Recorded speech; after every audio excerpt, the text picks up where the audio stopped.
It's Wednesday on Your View. Welcome to the show. I am Murayo Afolabi Brown. As always, I have the latest with me.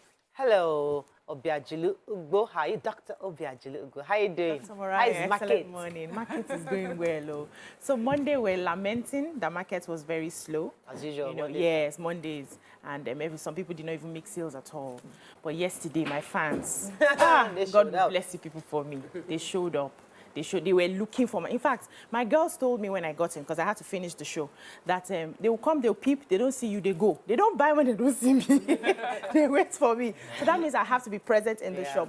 But they came, they supported. I did videos with some of them. I was really grateful. It seemed like a lot was happening in my own space, and I'm really thankful. Thank you, guys. I love you all. Fantastic. More coming. Yes, today, How are you doing, Tokwe?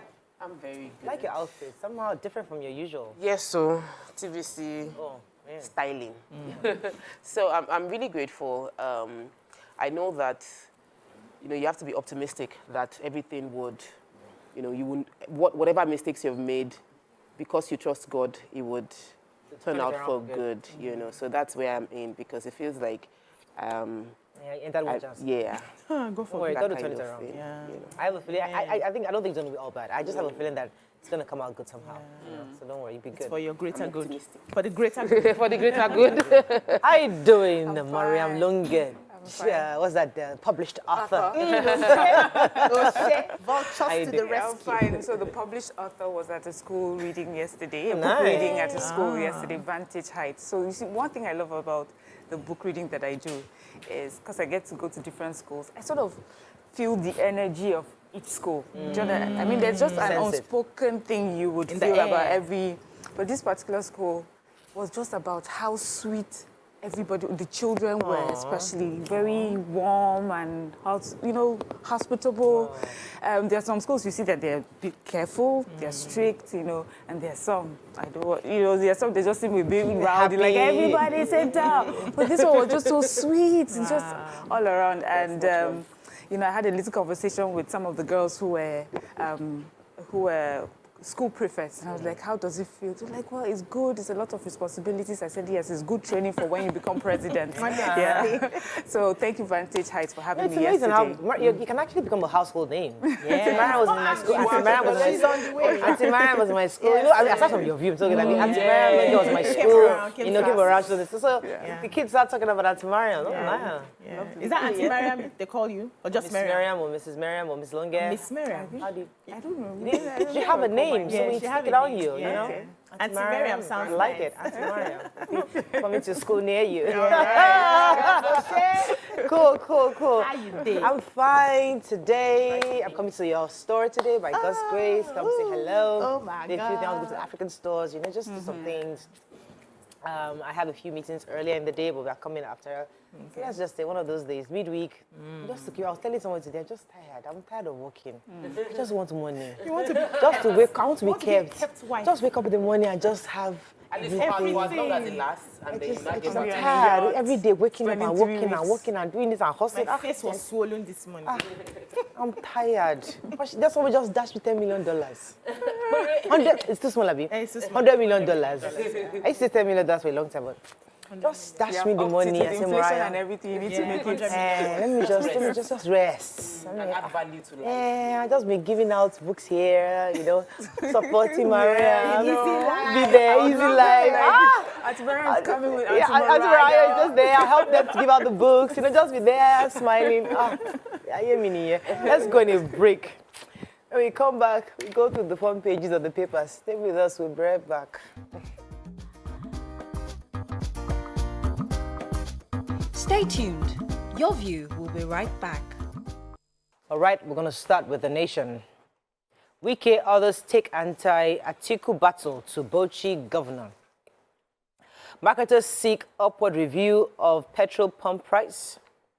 Picture here of Osun women led by First Lady Mrs. Kafayat Olaiton at the, I think it was the support for the APC presidential candidate. New Naira notes. Banks get 52 billion Naira cash deposits in 2 weeks. Police Affairs Minister, our allocation is too small. ASU rejects payment of half salary to members. 2023 elections, what are the Big Four offering? And UK government okays £95 million for 4 million Nigerians. Okay, which story are we starting with? So with the CBN announcement 2 weeks ago about redesigning the Naira notes, and they said in that short period of time, they have received 52 billion Naira cash deposits. And they say that most of those who have been depositing have been identified as politicians, bureau de change, operators, businessmen, real estate financiers, traders, and many more. But they say EFCC and other security operatives have insisted that the banks keep a register of the people who are making these depositors, because very soon they are going to interview them and quiz them. You know, it will help them, source of the money launderers and all sorts of things. They said, although CBN said that as of September, they had over 3 trillion Naira out in circulation. And so they're trying to mop up. So we still, even though it's 52 billion in 2 weeks, we still have a lot more of money out there. I opened my children's piggy bank yesterday and collected all the money. I'll pay people when the new notes come. That's true. I need to do that too. I forgot. Our piggy banks are there. Yes, completely forgot. Thank Use you. them for transactions. Yes. Oh, that's true. I totally forgot. Yeah. I even left them. I left them in the old house. In the house. Completely forgot. Whatever you call them. Your colo. Oh, fantastic. I You totally know forgot. how traders behave. Once the new note comes out, they start rejecting the Yes, now. Ordinary UK self, when they were changing their all my money where I change, they didn't allow. They say, you will take this money. This is your money. Even when I because I don't have an account there. They didn't allow me to change. I had to start looking for somebody who has an account to help me change. So we can't take that. Auntie, you will take it. It's your money. I change it with Naira. You will take it. Anyway, let me take So university teachers yesterday rejected the incomplete salaries paid to them by the federal government, saying it violated labor laws. So the Academic Staff Union of Universities, that's ASU, said it's called pro rata payment and it's an aberration. Said that's the president, Emmanuel Osodeke, who was speaking after the NEC meeting, and he was saying that his members were not casual workers. So you can't just pay them as if you are paying casual workers, and it's not acceptable. So they are going to reject the money. These are intellectuals who are putting in their best to do the work. And he made a statement. He said ASU suspended its 8-month strike on 14th of October 2022 in obedience to the order of the National Industrial Court in further consideration of intervention efforts of well-meaning Nigerians, including the Speaker of the House of Representatives. The action of the union was a display of manifest trust in the judiciary and other institutions and organs of government to always put national interest above all consideration. Then he went further to say, unfortunately, the response of the government towards ASU's demonstration of trust was the so-called pro rata payments for 18 days as the October salaries, and this is not acceptable. It's not only an aberration, but a contravention of all known rules of engagement in any contracts of employment for academics and the world over. We talked about it yesterday. We're saying for this October, at least, they should have just paid them full since they had come back. So the UK has approved £95 million PropCom plus investment that will benefit at least 4 million Nigerians. So the headline was saying 95 million pounds for 4 million Nigerians. That's not what it is, because don't take it verbatim. So what they're saying is that this new program is set to help address key barriers to sustainable agricultural development in Nigeria, and to support the development of climate-resilient agricultural policies, actions, and investments that deliver nutrition, increase productivity, adapt the build resilience while reducing emissions. So really, it's going to support the climate change to help agricultural produce. So it's not, and they're hoping that 4 million Nigerian farmers, mostly 2 million women, will benefit from this investment. That's pretty much it. So the Nigerian police, the Ministry for the Nigerian Police Affairs was speaking, defending the budget for 2023 with the Senate and House of Representatives Committee on Police Affairs, said that the funding is inadequate to do what needs to be done. That they complained on 2022 budget and there's been no improvement between 2022 and 2023. He mentioned that 1.7 billion was released in 2022 for the budget, and that 291 million has been released for overhead and 1.4 billion for capital expenditure. I'm happy that a lot of money was going into capital expenditure, because we know that we need the police to upgrade a lot of their equipment. There was a breakdown of some of what the money that went into the police academy. They mentioned the specific places, but they said the actual budget, the defense part of the budget was done behind closed doors. But obviously, we're going into an election year and we need to have more funds going into security from both the Nigerian police force as well as the military.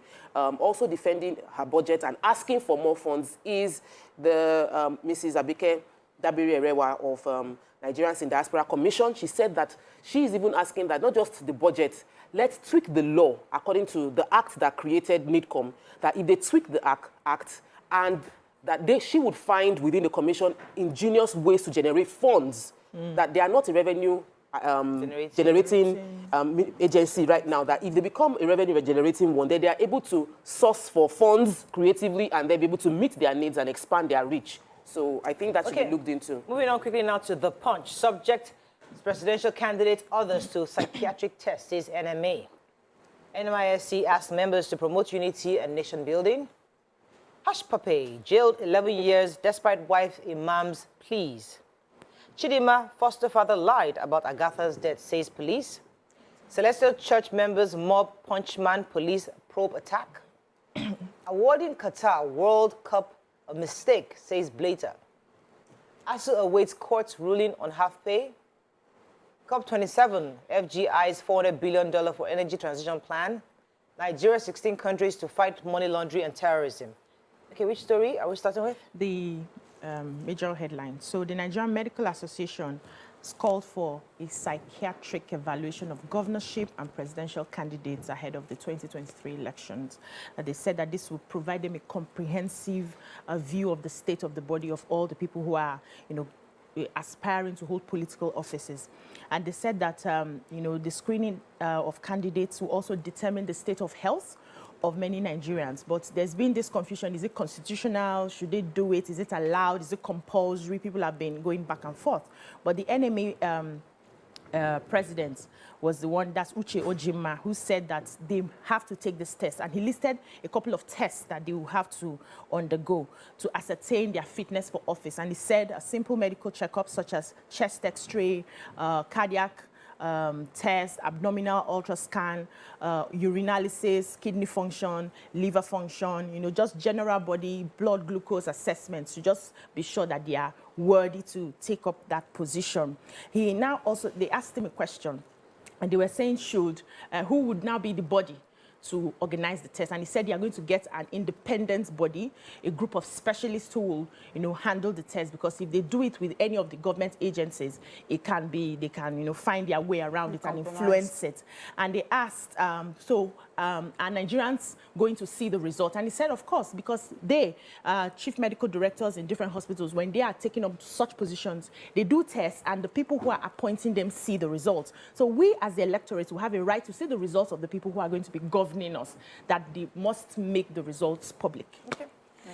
All right, so I was going to take Sepp Blatter. He was saying, if many of you remember, he's the former FIFA president, and he was talking at an interview yesterday saying that he regrets that the World Cup was taken to Qatar. He said it was a mistake. According to him, if you recall, there were issues with Qatar accepting the LGBTQ and saying that they also had a lot of human rights concerns in that country, and they felt that homosexuality is damaging the mind. So, and that was some of the issues, controversies happened before the World Cup was taken there. Either way, he was saying that Blatter was saying that the country is too small for the World Cup, and that for this is like the 92nd year of the history of the World Cup being held in various countries, and they felt that Qatar hosting the tournament ahead of the United States was a mistake.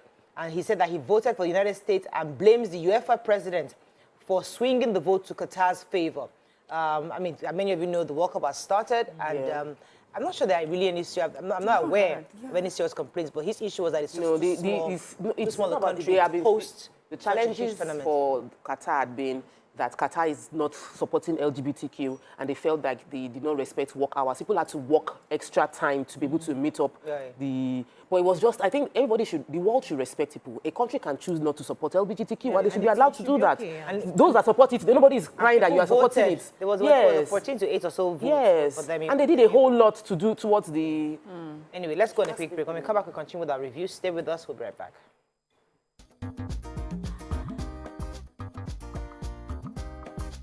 Stay tuned. Your view will be right back.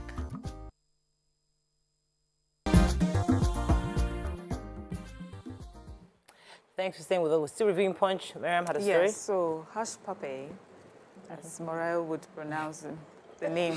So we know him as the internet and online fraudster, and he's finally been sentenced to 11 years and 3 months in prison, and he will be in the United States of America. We remember he was arrested for defrauding over 1.9 million people, majority of whom were Americans, and he also pleaded guilty to the charges that were filed against him. But also, there's this news platform that mentioned that his wife and 2 imams sent like a letter begging the court for leniency, and one of the letters, Abdul Razak of Borno State, a mosque in Borno State, said that Hushpuppi was very philanthropic to them. He donated a lot to orphans and widows. Another mosque here in Lagos described Hushpuppi as a frequent donator to the mosque, and so they were begging for leniency. Wow. But then we understand that this is on the backs of the millions and millions of Americans that he stole from, and all other businesses that he was involved in, fraudulent businesses that he was involved in. Anyway, the Americans didn't listen to them, looked at the evidence and facts before them, and they've given him 11 years and 3 months. Okay, moving on quickly today. I have a story in money laundering. So 17 African countries have agreed to work together to tackle financial, to investigate the finances backing insurgency and terrorism in these 17 countries. So we have Benin, Burkina Faso, Cabo Verde, Cote d'Ivoire, Gambia, Ghana, Guinea-Bissau, Liberia, Mali, Nigeria, Niger, Sao Tome, Senegal, Sierra Leone, and Togo, and all of them had their financial intelligence unit met in Abuja on Tuesday, and our own SGF boss Mustafa addressed in saying that there is a transnational way these terrorist organizations are getting funded, and it's affecting all these 17 African countries' ability to develop, and so that they must work together to trace how they are getting funded, curb the funding, and reduce how lucrative being a terrorist is in those countries. And I'm very happy they're working together, because one person can't solve the problem. Absolutely, and I think Africans need to work together more. Yeah, it's important. Okay, Daily Sun, very quickly. Wike, Otom, Ikeja, Makinde, Ogwayu all work for Atiku, says PDP. Obi's candidacy, part of restructuring, we advocate this is Afenifere. Court orders INEC to respond to suits seeking to disqualify Tinubu. 4 dead, scores injured as explosion rocks on Onitsha drug market. Forex crisis, unauthorized levies may worsen fuel supply at Yuletide. 14 burned to death in Kano road crash. EFCC chair appeals judgment sending him to prison for contempt. ASU accuses FG of treating lecturers like casual workers. Enugu, PDP gets 1,795 member campaign council. All right, which story? So Yoruba Socio-Political Association, Afenifere, has said that the candidacy of the presidential candidate of the Labour Party, Peter Obi, is part of the restructuring that Nigeria needs.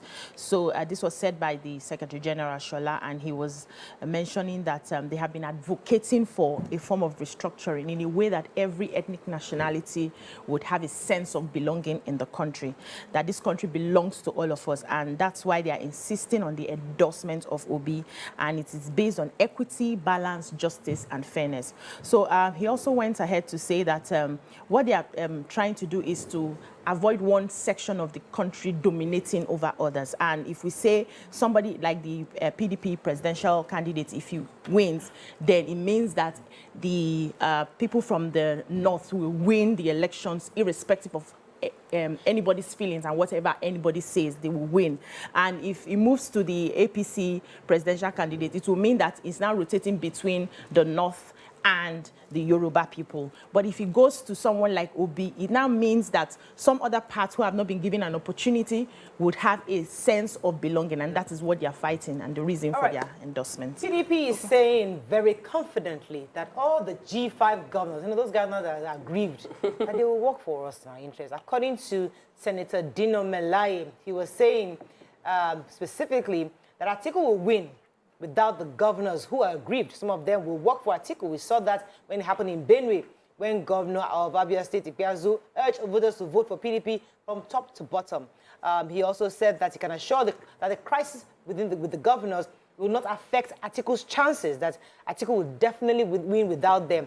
Also, Ayu has said that we are not enemies, as the current chairman says that the national chairman said that he's not enemies, that the G5 governors are still his friends. They're not enemies of the party, that they will still work together. So hopefully, I guess it's important for them to hear this narrative coming from the party, because many of their members feel like because the party is divided, there might be issues within the party. So it's good to hear from the leaders that they are working to bring things back together. Yeah, I So have one story. So scarcity. the EFCC chairman, I know a lot of us woke up to the fact that the court was asking him to be remanded in Kuje prison for contempt of the court. But yesterday he was at the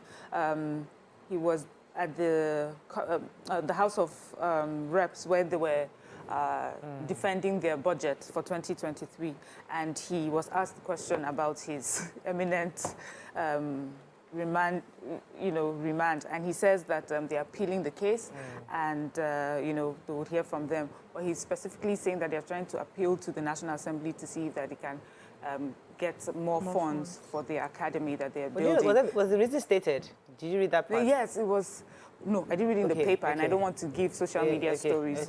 So anyway, so he says that they're building an EFCC academy, and that's because it's important for them to catch criminals, always be ahead, and to do that is to train and retrain and train again. All right, okay. To avoid petrol scarcity during the Yuletide season, the Depot and Petroleum Products Marketers Association of Nigeria, that's DAPMAN, as well as the IPMAN, that's Independent Marketers Association of Nigeria, have said that urgent steps need to be taken. IPMAN has announced, I took the story on Monday about the fact that there is increase in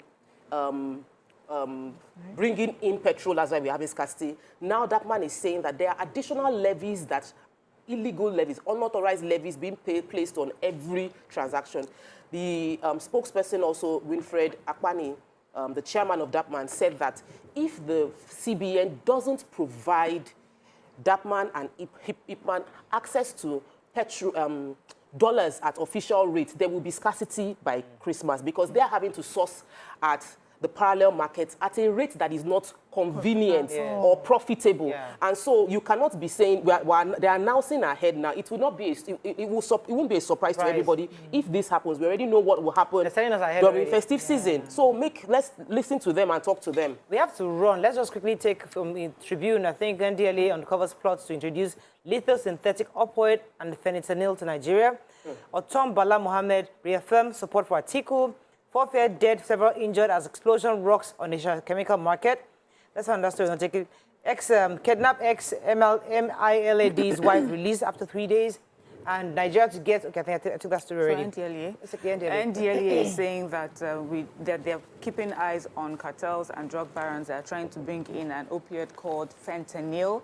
It says that, according to CDC, it's 80 times as potent as morphine and 100 times more potent than heroin. And they plan to do this either in liquid or powder form and with misleading labels to target our youth population.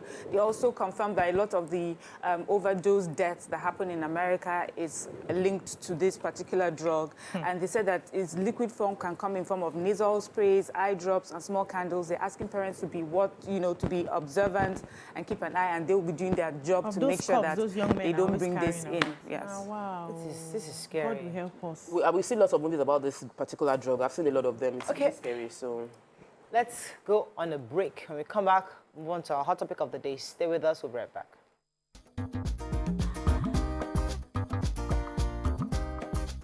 Stay tuned. Your View will be right back.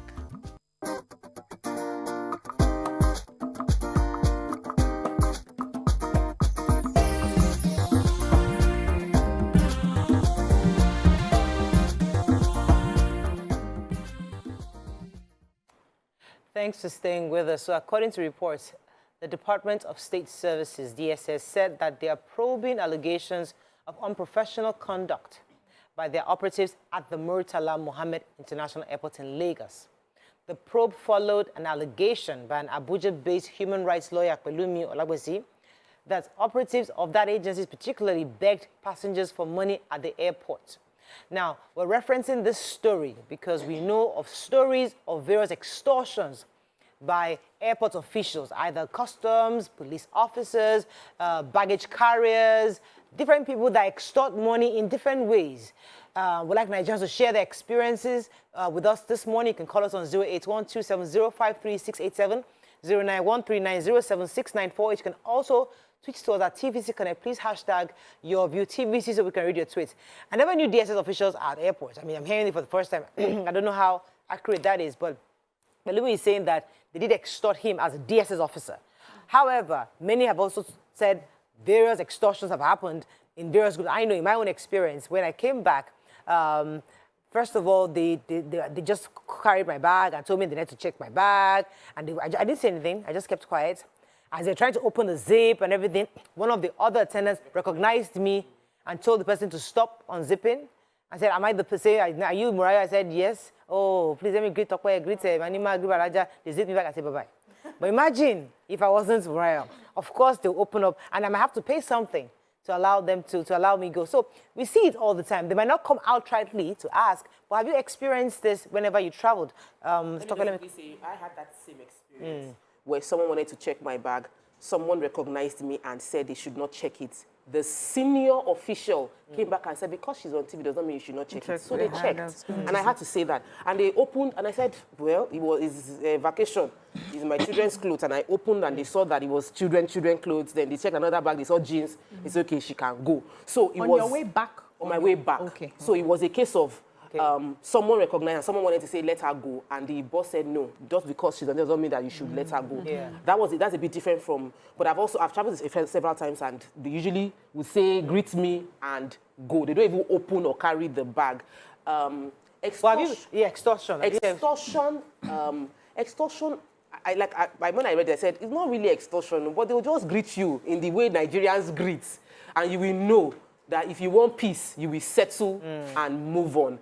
And when you don't settle, then they begin to probe and search for something. I keep asking because I've never really confronted any issues.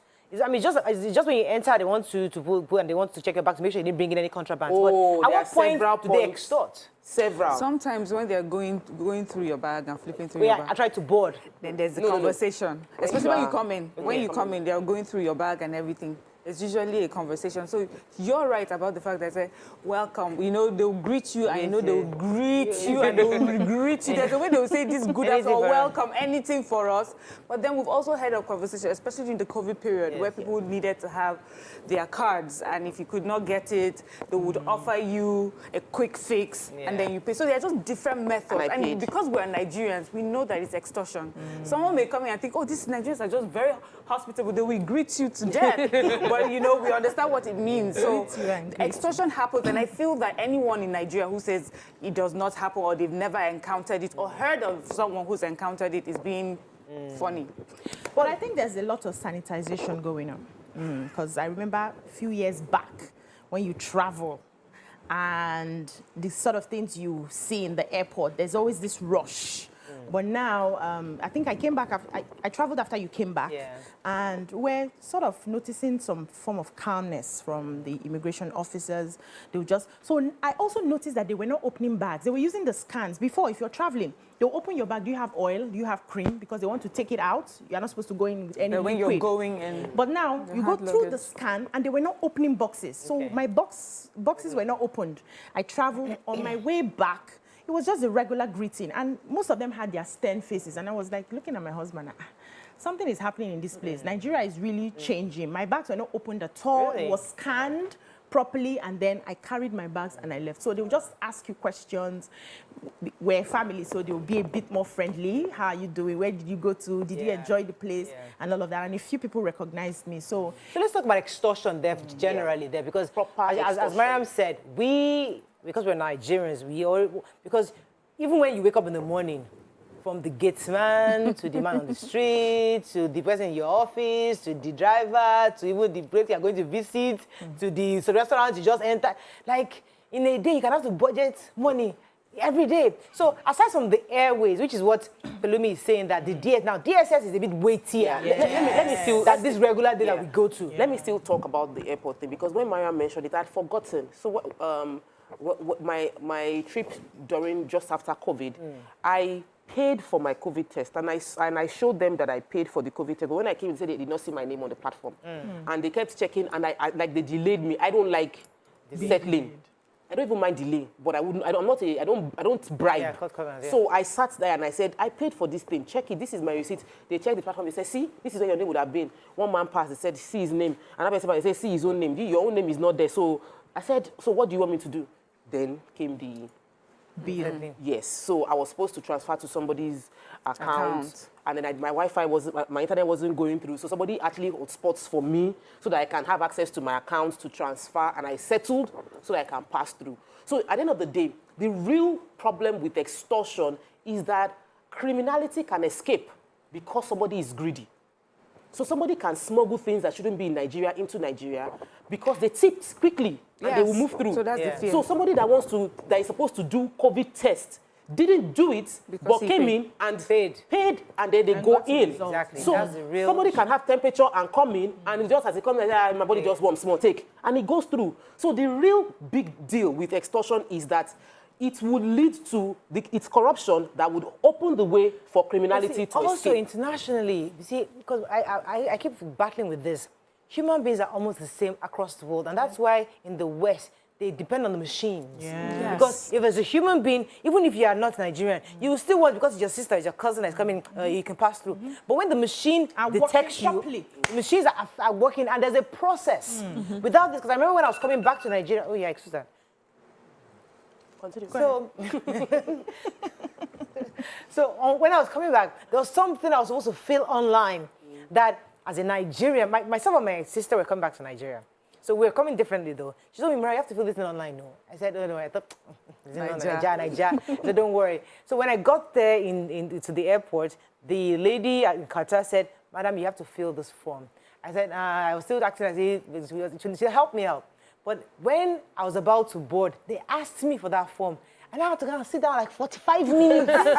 Don't feel it. Something that my sister had been telling me in the house. Feel it before you enter. I kept thinking, on Nigerian, we're not used to system. We're not used to process. Just want to enter the airport and say, okay, can you help me fill it out? It's not fast. Life is a process. My sister that came, her flight was after my own. She entered smoothly, sat down. Me, I was still there. 45 minutes trying to fill the form. Whoa. So this Nigerian mentality that we must begin to flush out of our system. And we need help to be able to do that. So when I travel, you stay at the immigration for a while. You queue from one portal to the next, one point to the next. But here, everybody's in a hurry. These people are not loading. They are wasting time. I've been here for... So this time we're traveling. Before I knew, my husband was like, why is the queue not moving? I said, calm down. We used to stay in another airport. It's okay, that's true. I had to remind him. Yes. I said, because when you go to another place, you trust their system is working. Yes. You trust there's no network failure. You know, but here, we understand the challenges that we have as a country. Can we give them some time? Sometimes they say network failure, and that delays the process, but can you just stand? And we that are sort of enlightened, we understand, we travel. Let's help other people to understand that it's a process. All of us will go. As long as they're not bringing people from the back to stay in front. Everybody will go. It happens even when there's traffic. Same thing. We can't wait because we don't trust. We don't trust the system. We don't trust that there's a last one official there going to bypassing us. We want to come in and let me go on it. When we come back, we have to open our phone lines because we know Nigerians have experienced this. We'd like to hear your own stories. Stay with us. We'll be right back.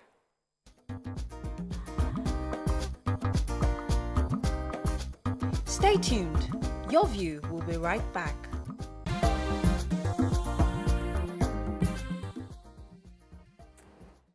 Thanks for staying with us. So we've been discussing the fact that there was a report of an extortion by a DSS officer by one of the human rights lawyers, Pelumi, activist actually, Pelumi, who was saying that, and DSS has said they would investigate this particular case. But we're now extending that conversation to other experiences at the airport and also the daily subtle requests of tips by just regular Nigerians. I mean, it's become a Nigerian tradition. I was saying one of the reasons why we raise this conversation is because we must show people options, new ways of doing things, new way of thinking.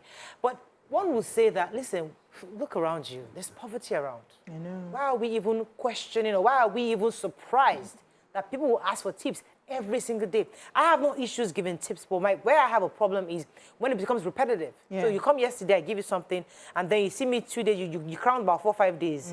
You come again. back again. So do you assume you're the only person coming back? There are lots of you coming back. So now I have to have a budget. I'm constantly servicing these same faces every single day. And now, should I look at that as a burden, or I should look at that as part of my own responsibility? That's where Nigeria, that's really conversation. You see them at the airport, see them at the bus, see them at restaurants, see them at parties, everywhere. So how should we respond to this?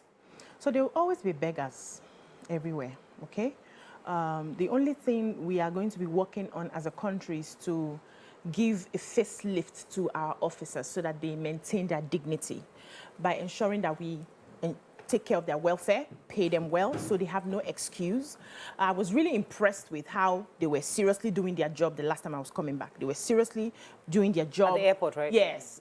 Little or no smiles. Hello, hi, okay, let me see this, let me see. We just were moving like that. I was really impressed. And that's exactly what I see in other countries. Nobody's asking you, if they want to do a little chit chat, where are you coming from, where are you going to, you know, that's all. Not to extort. Yeah, so it gives that sense of, this is a country, because they are going to be meeting a lot of people from different countries coming in, and what image are they portraying to, you know, foreigners who are coming into the country. So let's try as much as possible to take care of them so that they can do their job effectively. But, okay, you have to take this call. I've been holding.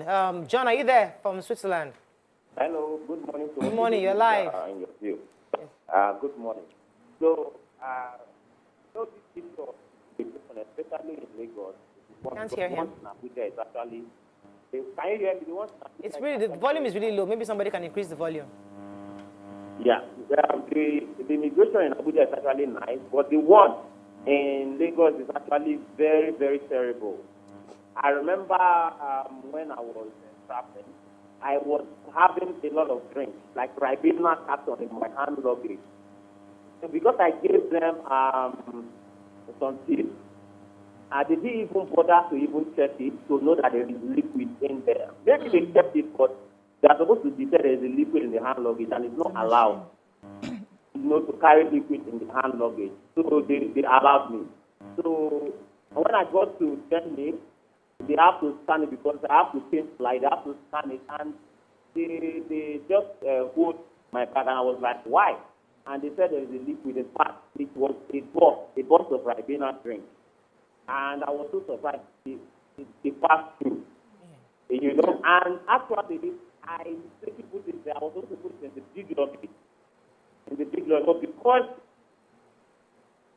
Okay, before he went off, I think he was just trying to say he had a box of Ribena, but because he had given someone a tip, they didn't really check him. But when he had gone further, of course, the scan showed you have liquid in your box. Yeah. And so, you know, you started that conversation, which is important, that a lot of times when we do these things, we are constantly asking for money or begging for money, it just makes me scared, you know, that with this, with this, in this day and age of terrorism and all sorts of horrible things happening, all you have to do in Nigeria is pay someone a tip or just dash someone money and they can get away with anything, and then you have lives on the plane. I mean, are you not afraid of what the consequences or the impact of your negligence will cause over how much money, you know?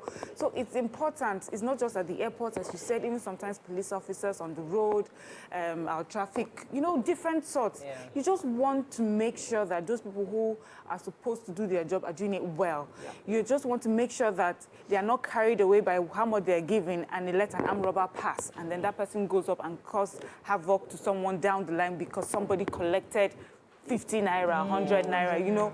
It's important that Nigerians, I mean, our security operatives understand this. Let's carry it like it's your more than a responsibility. Like it's a mandate. Lives depend on it, you know. It's not just about money, lives depend on it. I think that's what Bisi was echoing when she was saying that you've seen some improvement. So obviously, hopefully the operatives they're working on it. I mean, we're seeing the new modernization of the airport. Hopefully they're doing that with training and adequate training to ensure that they have using international best practice. Let me come back to you, Tokwe. I have a call holding. Good morning, are you there? I think I have a caller. Good morning. Good morning, Anne. You're live. Go ahead, please. Good morning, yes. I just want to appreciate you women. What you are doing is fantastic. Thank you. Thank you, I sir. want to contribute to what you are saying this morning. When you travel out and you are coming back or when you are going out, those that are working there, I don't blame them. But these are areas where, if God helping us, we have a new Nigeria. These are things, basic things that should be taught in the school. All over, you know, you teach the children how to have self-esteem. When you have self-esteem, you hardly beg for anything. You'll be ashamed to beg, to see yourself as inferior. But if you see our nation, even our president, all those in all those in authority of power, they say, they should give us loans, and we are going to borrow. You know, it gives me some a bad taste for us to be begging for money, going around the world was begging for money. It's lack of integrity. And this is what we should put in our syllabus if we have new Nigeria.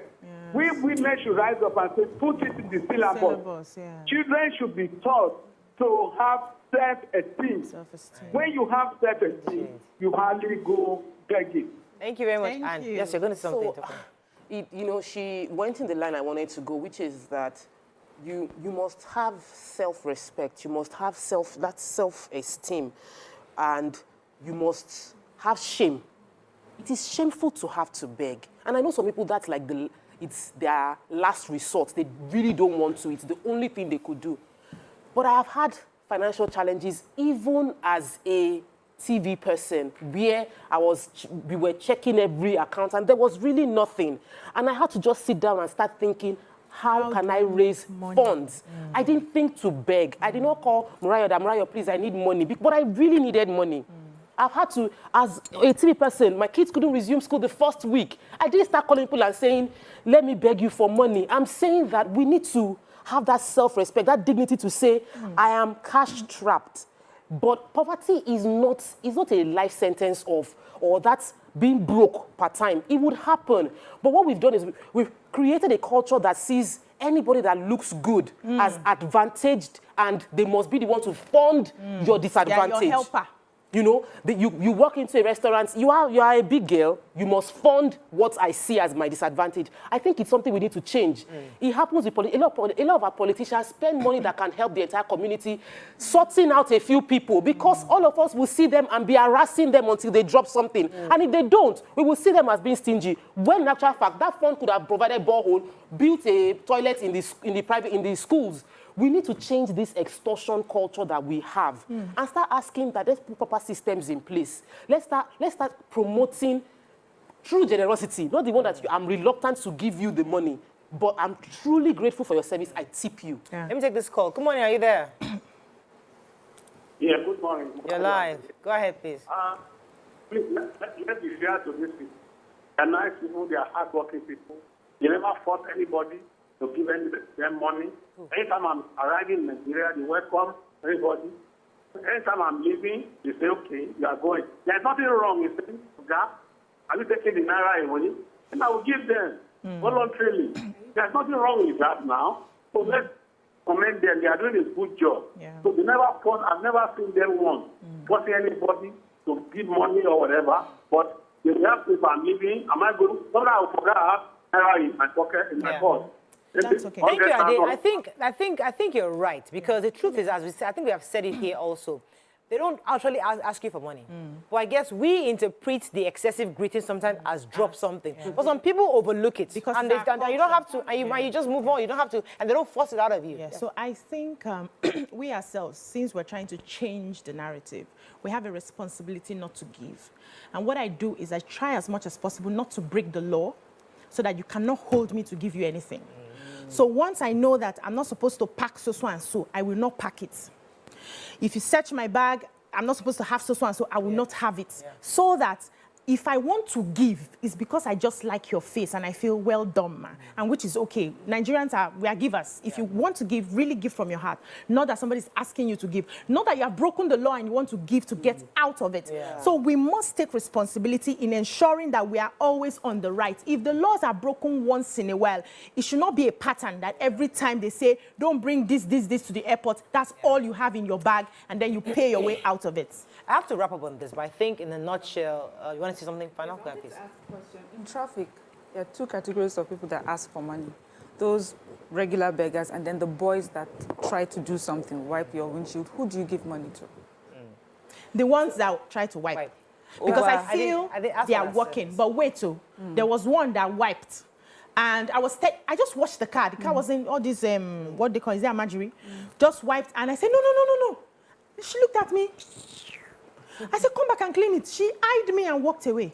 So the one behind her, the younger girl behind her, saw it and said, sorry, ma, and cleaned it. I wound down my this thing and I handed 1,000 Okay, so the reason why I out. asked, I said, sometimes we need to encourage a culture of begging. Yeah, we do. We're young, because there was a time we talked to a little boy and he says that, I don't want to stand and beg. That's why I'm doing this, at least, so that you're not saying I'm just begging. And I don't want to steal. But really, sometimes we would see those ones trying to wipe and send them off, and then the ones sitting down just begging, able-bodied, looking fresh, robust chicks, and we give them money. Never. So I'm just saying, So sometimes I think we need also, to- I mean, in different parts of the world, people beg, there are beggars everywhere, and I think also, just like you said, we encourage that culture of begging. And I also don't want us to discard it either, because I says we're people, we give. That part of the communal living is sharing. You know, we do a lot of sharing in our communities, but I think what we don't want is the situation whereby people begin to take advantage. Security officials that have a job to do overlook the work and then get paid for something that shouldn't be. So I guess what we're saying is, in this situation, hopefully the DSS is able to investigate and find out exactly which one of the operatives took money they're not supposed to take. But we're also saying as a people that we have seen improvement in the airport, and we hope that those people there continue to do that. However, for those who are still extorting, they must desist from it, because the truth is that you shouldn't extort. Everybody should have that dignity in who they are and not beg. And we're also asking that the government should pay properly these people so they don't have to beg. We have to wrap up. Okay. Can we also not plan our lives based on other people's resources? That's where this starts from. So you know they are earning so and so. Can you plan within that means? And not thinking that I'm going to pay so and so with the tips I'm going to get from people, and then when they don't give you the tip, you are forcing them to give it to you. Can we? When I was working it's a mindset problem. When I was working in a restaurant back many years ago, I used to budget my tips because I used to have an idea how much tip I'll have. So I know that at the end of the month, I'll get. But that's a tip. That's different. But also in America, it's like you have to pay tip. Yes. Tip, I have an idea. So I have an idea how much my Nigeria, tip. tip is not, they don't Official like calculate that. it. Yeah, but I can project that based on the fact that I'm a security guard. Every month I get 10,000 extra tip, and I can now pay that 10,000. I will get it. No, it's a free gift. Official It may earnings. come or not. That tip in America is official. That one is earnings. official. The other one is unofficial. One is The other documented. The it other one may is documented. come, But it it's may same not tip. come. So after planning it and it doesn't come, what happens? You carry gun. Plan with the one that is regular. That is regular. Please. Point taken. I think you're right. Let's go on a break. When we come back, move on to another hot topic. Stay with us. We'll be right back.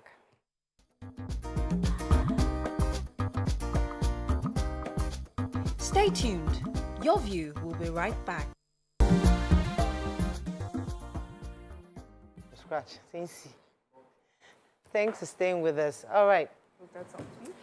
Well, from the previous conversation, please let's take a few tweets and then we'll take So off. Rolake says, it's not a Nigerian thing, but because we never honor dignity of labor, most people who had integrity are pained because those with dishonesty are getting the necessary things of life.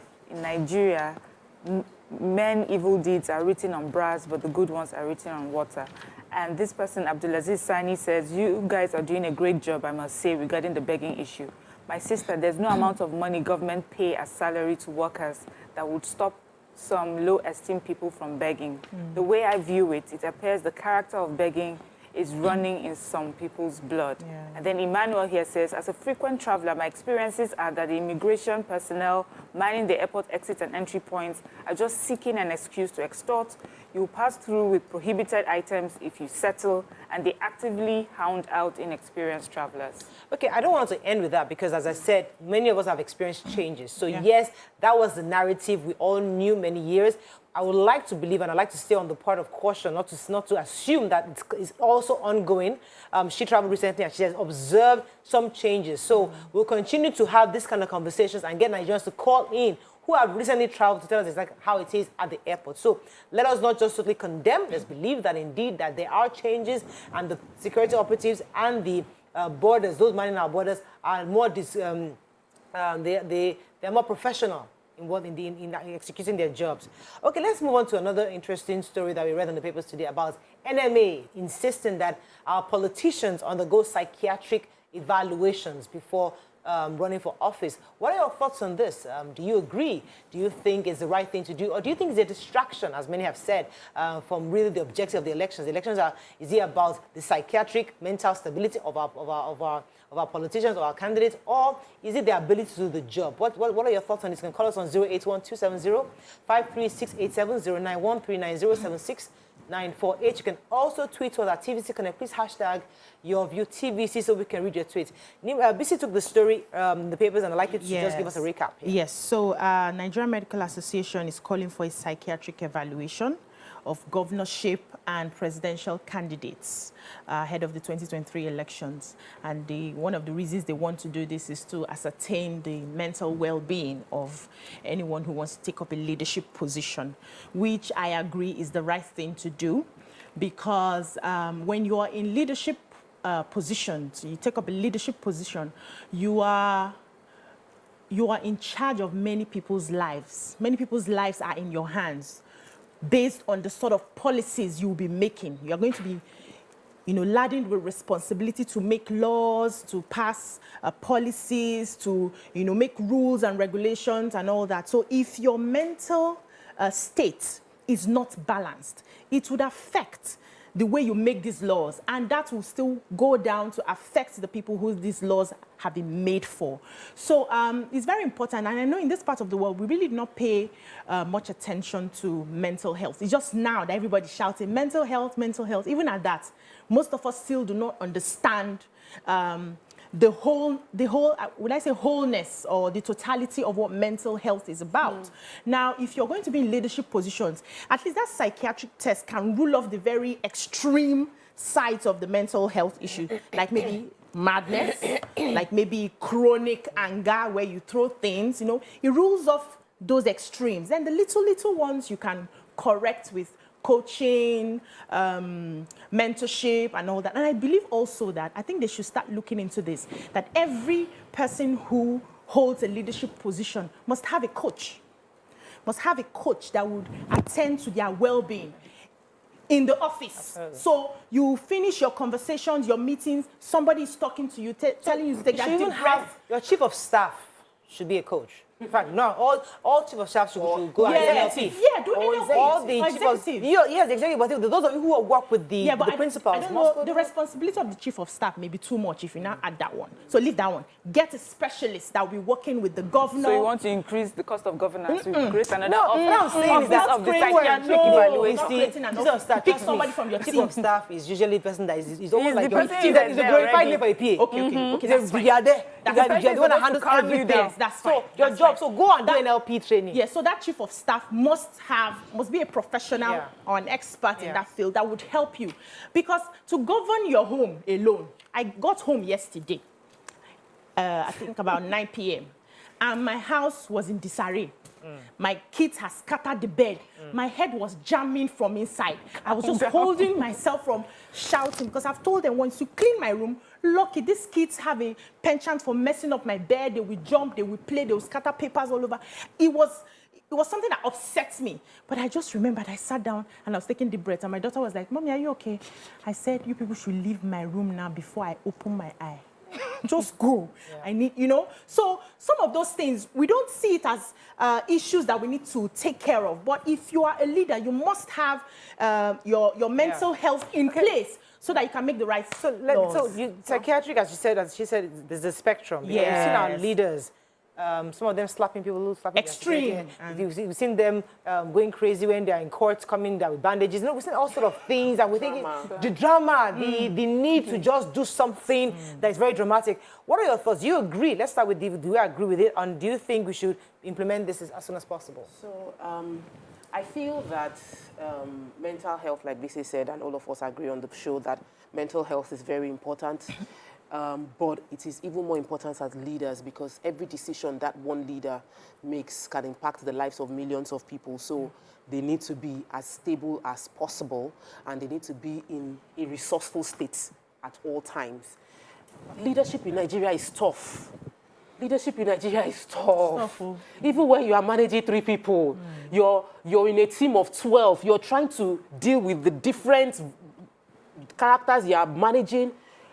Talk of being a governor, talk of being a Senate president. You're trying to bring quorum among 300 people from different parts of the country with different background. Every leader needs to understand that we as Nigerians need to understand the kind of problems that our leaders are facing. They try to manage us. And so I think that some people saw it as a spiteful thing, that yes, they should go and check their head. They might be mad. You are the one making them mad. Exactly. It is your wahala. They will tell you don't pass one way. You will now jump over the covert. They did small covert. They are breaking small covert to do a higher covert because people would, like, don't cross the road. You will cross the road under the bridge. They now put iron barbed wire there. You will tear it. The governor is tired because you are making the governor tired. You are the one making them mad. So let us understand it is not a spiteful thing. It is just to help them become more resourceful, be able to deal with the complex challenges that they are facing on a daily basis, leading a country or leading a state within Nigeria. So how do we approach the challenges? I feel that, one, every governor not just be checking them for psychiatric well-being, should be educated to understand how to manage stress, how to manage conflict, how to manage no. Because when you become a leader, you're used to hearing yeses. And it might be strange for you to hear no. You become a leader and you're facing these people that you're supposed to work with that are betraying you. Emotional intelligence. Lots of these things need to be discussed as a preparation for this position, or like a short course within the position. Let me quickly take Marian's views on this, because I think this is getting a bit more deeper than I thought. Marian, what are your thoughts on this? Psychiatric evaluation for everyone. Psychiatric evaluation for candidates for presidency, governorship, senators, whatever appointments, drivers should be part of your driving lessons and driving licensing. You know, marriage certificates, husbands about to get married, wives, you know, school, lecturers. I really think that psychiatric evaluation is important, simple and short. Everybody, And it's not, I understand the spectrum that we're talking about managing your anger, conflict resolution. That's good, that's on one end. But we have a problem where if you do not diagnose something, it would take an effect.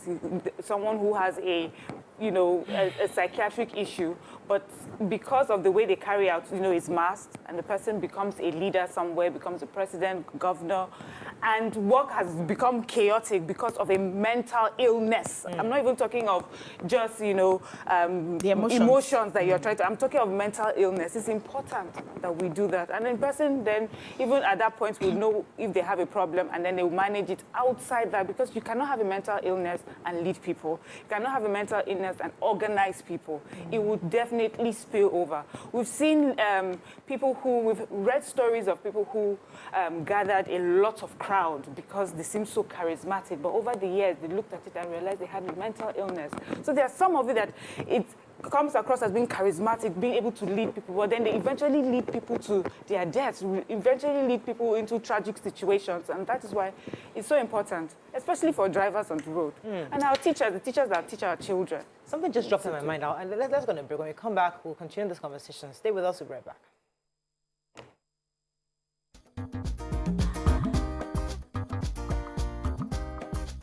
Stay tuned. Your View will be right back. Thanks for staying with us. We're still discussing this matter. Yes, please, you're going to say so the fear I have now You know we're in Nigeria. If after this, that's if they take the mental psychiatric test and some of the candidates fail, what is going to happen? I think we need to start doing things that are needed to be done early enough so that we don't lead people on and get to the end after they have expended money, done all the calculations, all the lobbying to get to a particular position, and then you just, throw them away. Because if anything happens now and they do the psychiatric test and some people fall out, because some may likely fall out, what happens? Where do we take them to? Do we allow them to continue vying for the position? Do we allow them to take up that leadership knowing that they have failed the psychiatric test? It's not going to be easy. This is Nigeria now.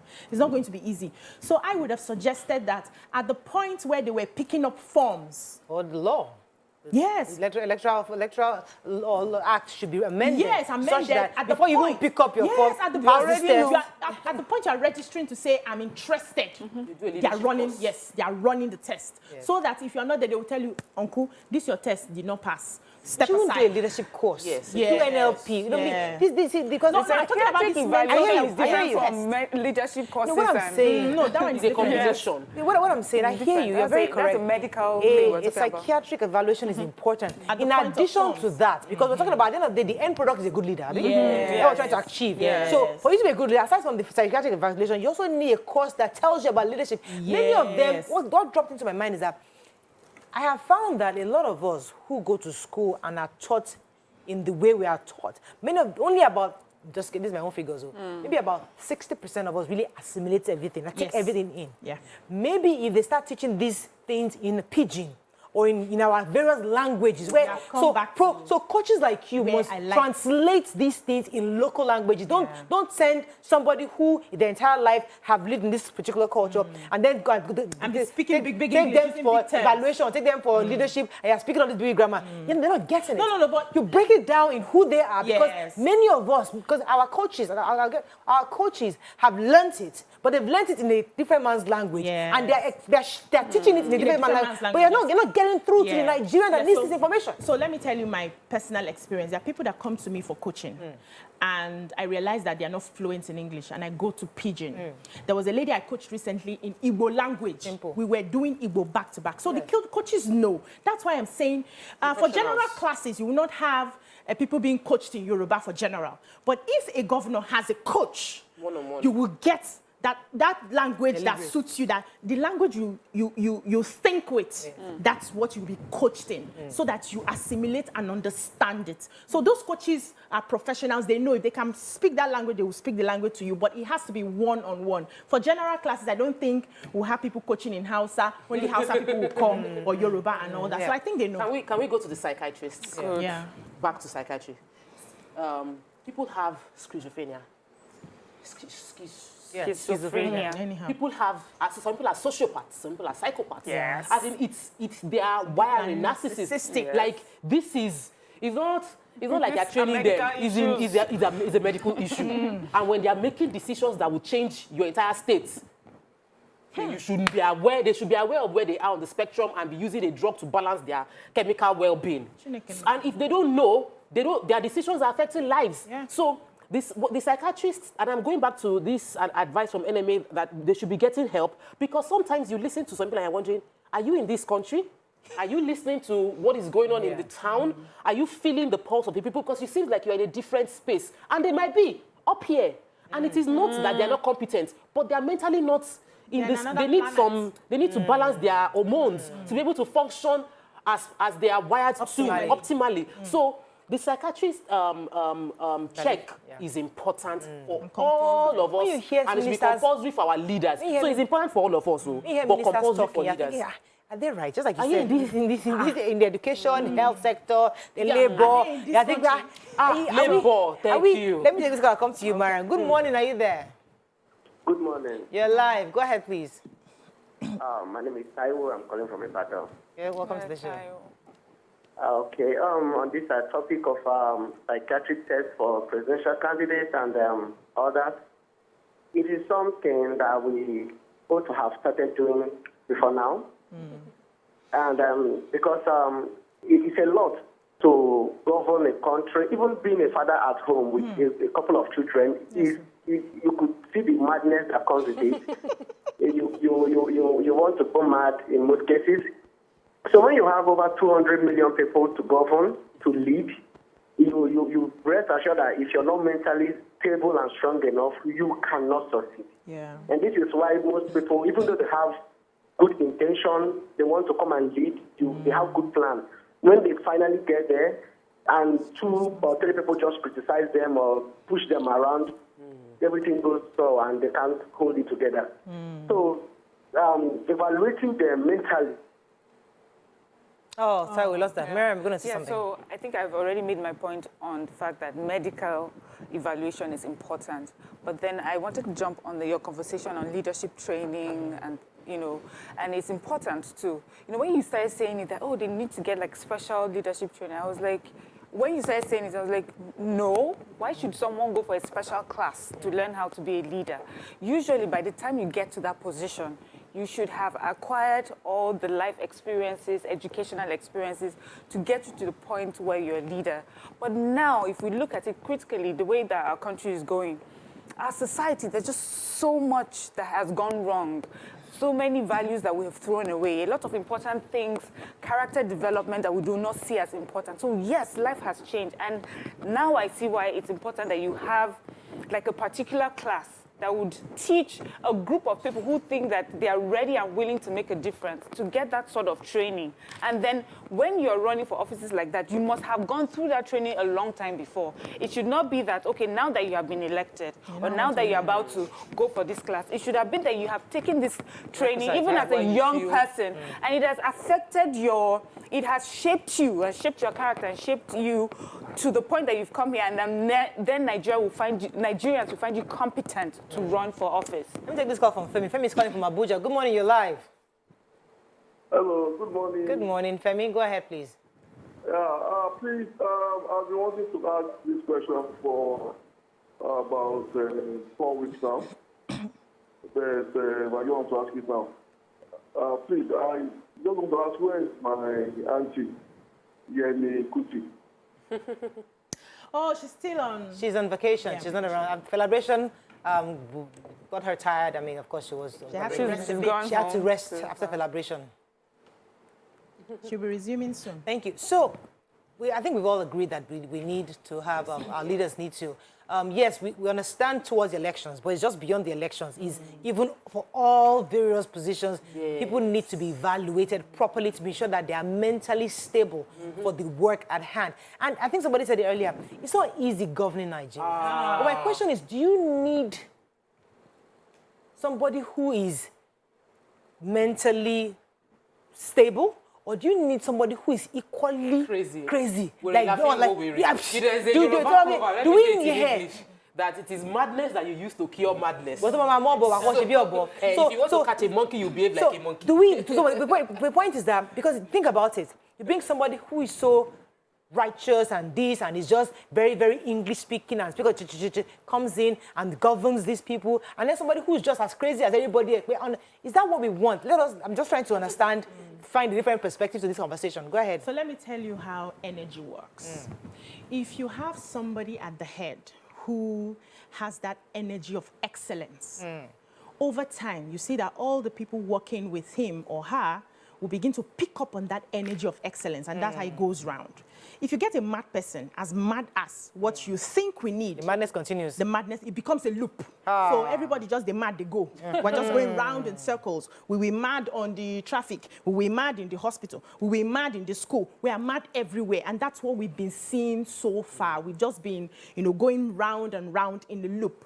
We need a change of energy. We need a change. We need people who have excellent spirits. I don't see that as much. This African time we talk about, when you go abroad and an event is supposed to start, there's nothing like African time. If event is starting for 10... Only for non-African events, so Nigerian time, they still event. Nigerians abroad, they still have Nigerian time. I'm not talking about Nigerians abroad. Okay. I'm using abroad. To give examples. So if an event is supposed to start for 10, by 9:30, people are seated. That's the standard. You know that if you start your event by 11, they have gone. The people that are supposed to have been to do the event will go. So if we have somebody who has an excellent spirit, she is running a company now, and if she says 9, and her people see her that she says 9 and comes 12, that's the message we're passing. We're still going around in circles. Tomorrow you become a commissioner. Hold on. Who defines excellent spirits? Okay, let's have it. Wait, let me put. So, to an Oyibo person, excellence is I start the program at 10. If I say 10, wait, yes, that's for an Oyibo person. To an African, I'm understanding that in Africa we have traffic. I'm understanding that because we like to bring sister, we have to carry nanny, we have to do this, we have to do that. There are many factors. So because I am an African, I know that for my event to start at 10, I will put my invite 9 o'clock. It's a culture. It is a system. I know. I understand that my people are different. So I respect. Wait. Who's defining excellence? No. Who's defining? Wait. Are irresponsible. No. That is your definition. Because if you're going to the airport, that is your interpretation. And see, if you're going to the airport or you're going to the embassy, even if you have 5 children, if you will take care of them. If the Oyibo understands. That because the Oyibo understands that because I'm an African person, if you say your flight is 9 o'clock, please, if your flight is 10 o'clock, please put your flight at 9 o'clock because I'm an African. Make me understand the 1 hour. But the point I'm making, get it. My point is that let them adjust to our own way of life. Why are we adjusting to their own way of life? Our way of life is not who defined it at that. It's irresponsible. No, hold on, please. Hey, Mary, I'm sorry. Hold on. You are just irresponsible. So why don't you put your time for 12? Why put it for 10 and then come for 12? Because that is what you have allowed. Okay, I had an event I was going to recently, and they put it for 10. As I got there by 11, the event has finished. Okay, next time, I will go for 10. Okay, let me pause you. I'll come to you, Emmanuel. Let me take this call. Hold me for a while. Emmanuel, are you there? Yeah, good morning. You're live. Go ahead, please. Yeah. In regard to the hot topic, Nigeria, for the past 7 years plus now, we have suffered a lot. So to fix that. Oh, sugar. Go ahead, ma'am. Okay, so I think, Maria, you're looking at it a bit differently. You're making it about the behavior and not the reason for the behavior. The reason for why a character is excellent or why a character is flawed.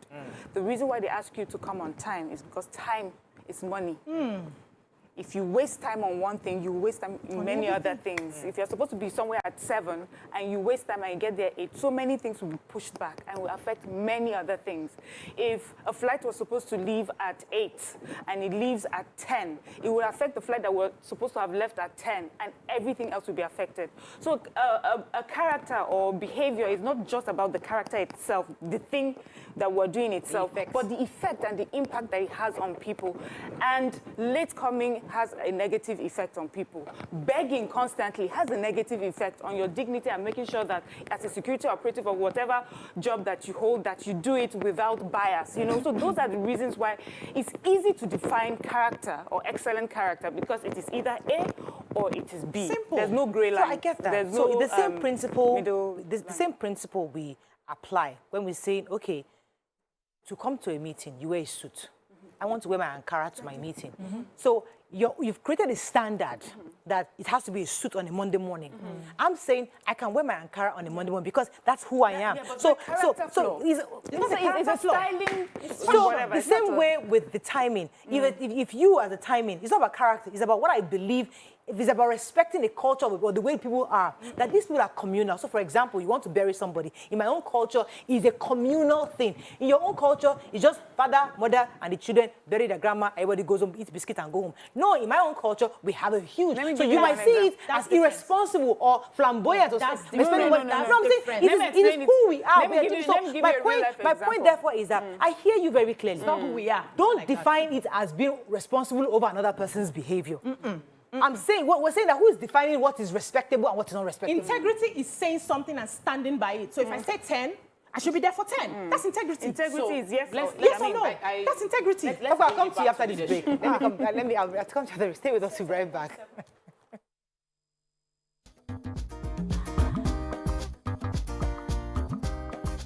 Stay tuned. Your View will be right back. Thanks for staying with us. We're going to go to Yeah. Yes, I was going to talk about the going to that leadership. You know, the NMA is saying that there should be psychiatrists test for all our leaders. I feel like there should be leadership tests for all our leaders and leadership classes for all our leaders, because you really don't understand what leadership is about. Many of the people that are going to politics are going because they want to live a better life, and they have seen that other people that became politicians, their life changed for good. Children are aspiring to become politicians because the boy, that man became politician. Whenever he's coming like this, there's pim, pim, pim, pim, pim, they clear the road for him. I want to become a politician. And why do you want to? So that when I'm driving in traffic, they will clear road for me. So we have people that are aspiring for leadership position without understanding the responsibilities that come with it. So yesterday I was chatting with people in my during the LBS program, and I'm like, guys, we have an ESCO group and nobody is saying anything. What do you think? You want people to vote for you so that you become secretary. You think secretary is just for you to carry title on your head? Secretary means that you must coordinate the affairs of the group. It means that you must engage, you must bring reports. So people aspire for positions so they can have a label. Governor of, vice chairman, president. They want label, but they don't understand the responsibilities that it comes with it. So it is important that they go through a leadership program to understand what is expected of you when you get there. Who are the people looking up to you? How do you live up to the expectation? Okay, let me take this call from Hassan. Hassan, are you there? Thanks for calling. Yeah. Good morning, everybody. You're live. Go ahead, please. Please, I want to respond to the newspaper's review with regard to what the deaf man or Ipman person said about the import of petroleum. The Ipman or deaf man cannot force hardship down the throat of Nigeria. The sole importer of petroleum in Nigeria is NNPC. NNPC is the sole importer. No any marketer importing petroleum to Nigeria. So for somebody to say that they will go and source for dollars from black market to import oil is a lie. So please, then let us delve that tension first. Thank you, Hassan, for your story. That wasn't the fact. I explained it that it was the cost of shipping from NNPC PLC in the mothership to the daughter ship. That cost is paid in dollars, and they need to pay for it. So NNPC brings in the ship, brings in the petrol, but it doesn't bring it into Nigeria. It is Ipman that brings it in from the mothership into daughter ship, and that costs in thousands of dollars. That's the conversation, sir, not importation. Back to Mariam, you're going to... Yes, so, talking about this leadership again, as much as I'm beginning to agree that there should be leadership schools because of how things are, I still believe that we are trained through life. I told you that I went to a school yesterday and I was talking to the school prefects, and I was asking them questions back and forth, and they were talking about their responsibilities, and I said to them, this is preparing you for when you run for president. And I strongly believe that. They are already at this stage understanding responsibility. I don't know if I've spoken here about my son's school where the principal insisted that when they're running for office, it should not, there used to be a time that parents would come, would get involved, and it make it so flamboyant. In fact, some of the things that the children would be like, if you vote for me, you can get, I got an ice cream truck outside. If you vote for me, everybody gets ice cream. And she made it about, you go from one class to the other, tell them, what you will do, and then they would decide if they wanted to vote you or not, based on the content of your character and what you have done. We're already teaching them leadership there. So it's not about one class because we're going to make it about that. If we make it about a class, it will be the class. Oh, I've already been there and look at my certificate. It should be about our character developed over time as we're growing up. So it's not only the leaders that get that training, even the followers. So that when someone comes to run for office, you will choose based on the values that you have also learned. This person that wants to come, just wants a title, but this person has the same experience. He understands these values, understands character building, and so that's the person I will vote for. So it's not only about the leaders, also the followers. Let me take this call from Judith from Holden. Good morning, Judith. Good morning, Mariam. You're live. Go ahead, please. All right. Please, it's on the previous topic of extortion. Okay. It's your view. Now, the woman that called, and she said you should start teaching self-esteem. You should include it in schools. So I want to correct it. It's already there in the scheme of work. Yeah. Self-esteem is there. Absolutely. I agree with you. Yeah. I didn't mention that yet. But so I was going to say that the point, I agree with everybody, what everybody has said. But I insist on the fact that the way these learnings, these educational, these courses are being communicated is not getting through. We're talking about the Yalojas, we're talking about people who are talking to the locals, people who are talking to the Agberos, because it's from that level that you're growing up and becoming local government chairman, becoming Senate president, you're now becoming president. It's from, you're talking to the grassroots. Communicate to them in the language they understand. Many of these English courses of leadership, of mental health, they don't get it. They just take the certificate and say, yes, I did the course. But they have no clue what you said. I agree with you. So we need to change the manner. So many of you carrying your tie, saying, I'm a coach. Please, change your coaching to local language. Change your coaching to the pidgin. So we need more of those to communicate. Even though those who pretend to be educated, half of them don't understand what I'm saying. They don't. They only pretend because it's nice to, the idea of saying, I'm a coach, but they don't get half the thing they've been taught. Yeah, so, you know, I went for an ARAS event recently, and we're speaking English. I moderated a session. And when it came to my turn, I was reading the room as I'll ask you a question, as you're responding, I'm reading the room, I'm looking at faces. I just understood that there were the people we wanted to reach were not getting it. So the second session, so I allowed them to speak the first English, so it won't look like I don't know how to speak small English. The second question, I broke it down to pidgin, and I could read. Everybody lit up. Like, yes, their faces lit up. They felt like they belonged. There was a part of them, you know, that, you know, the energy just changed. And I made sure that every speaker spoke pidgin. We cut those ones that did not grow up in, you know, the slums and all that. But everybody tried to communicate in pidgin, and the response was massive. So I think, like you said, I'm an advocate of pidgin English. I always say it anywhere. I think it should be a lingua franca for us. I think all this English we speak, because most of us, we don't think in English. We don't think, and that's why sometimes we make mistakes when we are speaking that English, because you are translating in your local language and trying to express in English language. Even when our leaders are talking, they're making comments, they say it in Yoruba. By the time you translate in English, it doesn't make totally different. Let me take this call from Itunu. It's calling from Imo State. Good morning, Itunu. Yeah, good morning. You're live. You guys are really doing a good job. Thank you. Thank you. Long time. Yeah, still on the top subject matter. It is at the point this time in this country where we just have to get things right.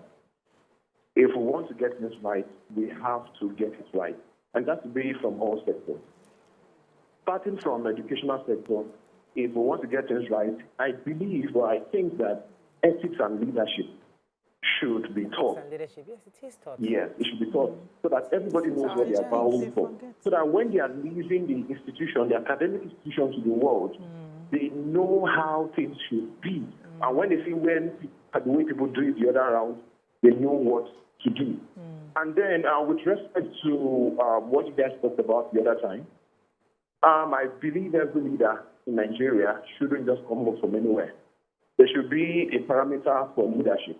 If it's going to be health check and everything that needs to be done, it should be done right from the inception before they go. Thank you very much, Itunu. There's something I would say if I come to talk with. You see, I think, I'm not sure it was Mariam that said earlier, these people advocating that, oh, self-esteem should be in our courses, leadership. It goes back to this issue of us transferring responsibility. I have worked a bit in the educational sector, and sometimes when I see the curriculum of a child, everybody has an idea. Put self-esteem, put confidence, put this. They keep bombarding these children with stuff. But this little child has so many things to read on. I'm thinking, it's just a child. So the real responsibility is from parenting. You learn it from home, from the character, how you relate with your children. You are the real teachers. If you pass it to the teachers, let them put it in the curriculum. You are transferring responsibility. It's the easy thing to say. It's beyond class. It's the daily activities we do. How you go to the gas station, how you go inside your car, how you drive. That is the education your child needs. Not saying, school, put it in the curriculum, because you are transferring responsibility to somebody else. And then you get a certificate. That's it. So, I was going to mention that a lot of things happen within the party system that should organically weed out wrong leadership, you know. And one of the things that my church always teaches about leadership is you don't become a leader in my church without first leading a small group. So everybody does the course, then you start as a cell leader. No pastor in my church was not first a cell leader, section leader, and area coordinator. You cannot be called in the church and you did not grow through the ranks. That was a system to ensure that you are able to deploy skills like relationship management, conflict resolution, decision making, critical thinking. You are able to deploy those skills at different levels before growing up. Nobody should come up and say, I want to become the president when you have not had grassroots levels to deploy those skills. And at those points, people should be able to see that this person has the traits of leadership, this person doesn't have the traits of leadership. Leadership, a few leaders are born, but most leaders are made. So it's about you learning through your journey how to become this person, taking responsibility. When we dial it back to internal politics, we see what's happening in PDP. It's leadership, a whole party. Scatter. Everything, they can't resolve conflicts. People have they've split the groups.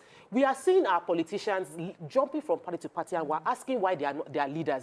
How can you be a leader, but you cannot make consensus happen within your party? You jump and you jump and you jump. There are many things that it's like saying somebody has held your throat as a single person. You are now asking if he will beat you in marriage. I don't understand. We already have pointers within our politicians that they are not leaders. They are just trying to get into office. And we should be wise enough to spot the difference between leaders and those that are just trying to get a position.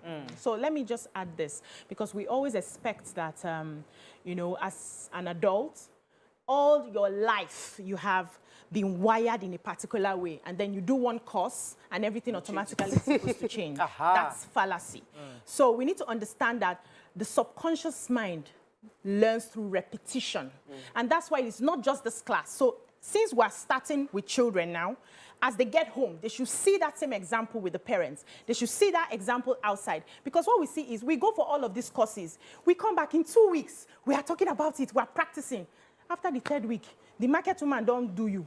The bus driver don't do you. Your colleague don't do you. You have forgotten everything you have learned. So this should be an ongoing refresher course over and over, and ongoing practice. There should be like a test to show that you are practicing what you're learning regularly. And over time, it becomes a part of you. Okay. And I reiterate, it's not about courses, it's not about classes. It's about relationships. It's about the way we deal with each other. Confidence cannot be taught only on the pages of a book. It will be taught by watching you and watching me. Being polite cannot be taught by reading what politeness means from the dictionary. It's the way that you and I engage. So a lot of the things that we want to push on books or courses or, you know, buildings, we have to do it in real life with each other. And I think I would like to wrap up with saying that the Electoral Act must be, or we should ensure that before candidates pick up their forms at all, what have you been able to, have you had a proper psychiatric evaluation from a reputable hospital? Can we actually verify that you're mentally fit for the job? It's extremely important because Nigeria is a huge deal. And for you to become a leader in any capacity, you must be mentally stable and optimal at your work. That's all we can take on today's show. Have a great day. We'll see you tomorrow. Bye for now.